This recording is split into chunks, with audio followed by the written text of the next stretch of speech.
General Hammond, Colonel Jack O'Neill. Retired.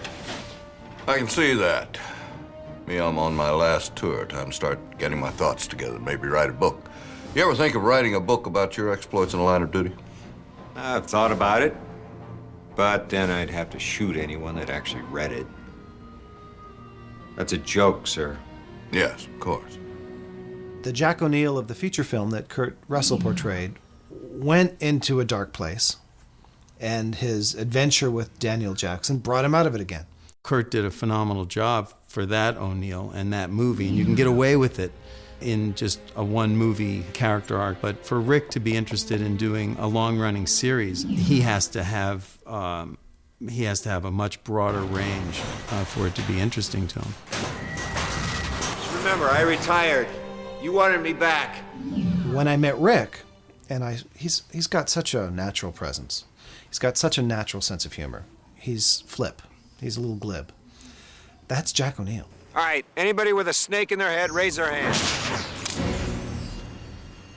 Damn. What now?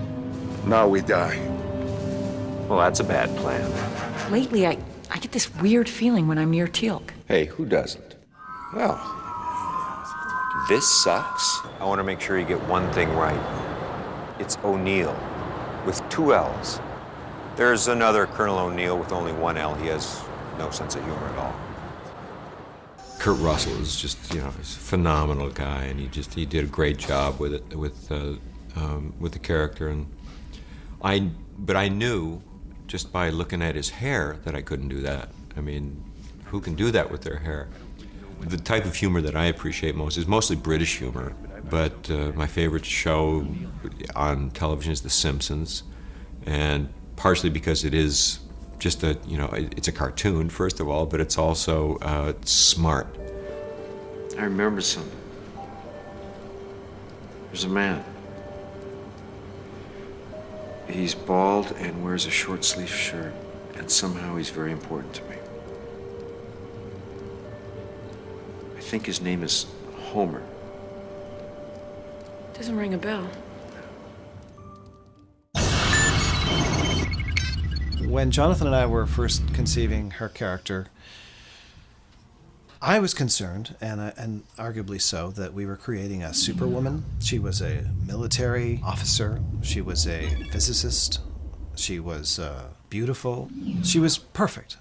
She had a lot of those attributes that make a character ring false if it's not portrayed correctly. Sam Carter was very linear. She was one-dimensional in that she was this out-to-prove-herself feminist sitting on her soapbox with this raging diatribe about equality, which I personally, as a feminist, found really tired and really boring.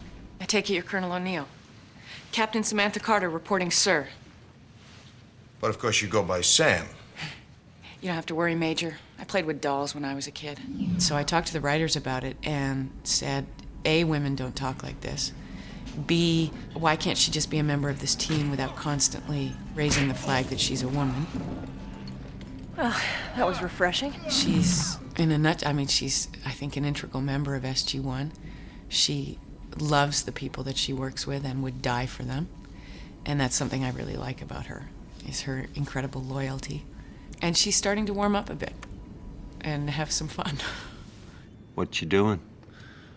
They salvaged a couple of replicator pieces from the ocean. I thought I'd have a look.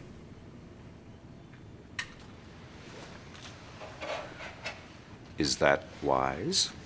Well, there's no discernible energy being emitted. I think it's pretty safe to say they're dead. Well, I'm off. Still going fishing? Yep.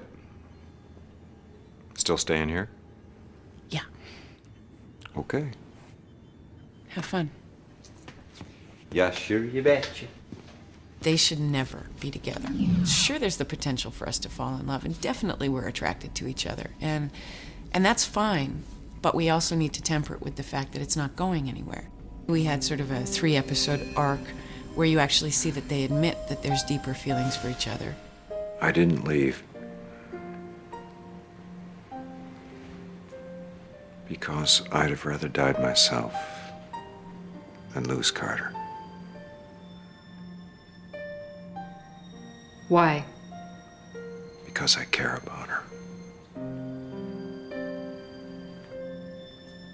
A lot more than I'm supposed to. We leave it at, okay, we admit it. We finally said it out loud. I love you, you love me, or I would die for you, you would die for me. And not just because we're, in the military. This is as far as it goes. What are you smiling at? Nothing. First of all, I don't want to dismiss the idea that there would ever be a future for the two of them. Who knows? Tune in next week. Carter, I'm sorry, I didn't know you were in here.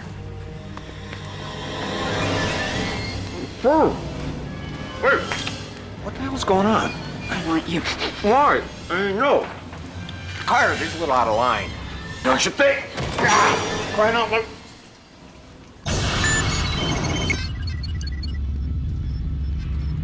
Chahadi! Chahadi! Lower your guns. Hello, Jack. Oh, welcome back. Michael Shanks walks in and does a perfect imitation of James Spader. And he portrayed the Daniel Jackson from the feature perfectly. And I knew that was a great place to start. And I also knew that meant he was obviously going to be capable of going so much farther. And I think over the course of the last 4 seasons, Daniel has grown from the archaeologist nerd that he began as, and he's become a capable soldier. You should see him with a P90 running down the halls in episode 1 of season 5. I think the best way to put it is he is a type of moral conscience for the team. He started off being that, token translator, but due to the nature of our show, we can't exactly have every alien race speaking another language, so he's become more of a moral center to the team, and he's the person who tries to see outside of the box. We've only ever seen one side of this. Do we even know why they're fighting? For their lives. Yes, and I was all for saving those lives, but we're about to go way, way, way beyond that. We're about to turn the tide of a world war that we know nothing about against an enemy that we know nothing about. Is that the right way to get their technology? Yes, but is it the right thing to do? He adds that other dimension of, well, let's look at this more as human beings than as some people who have to follow orders to achieve a goal. So I think he's the naive one. He's the more innocent one, but he's also, I think, the believer in the best of human nature. Don't shoot! Ka! Daniel, What did you just say? I think I just asked him not to kill me. and they're buying that?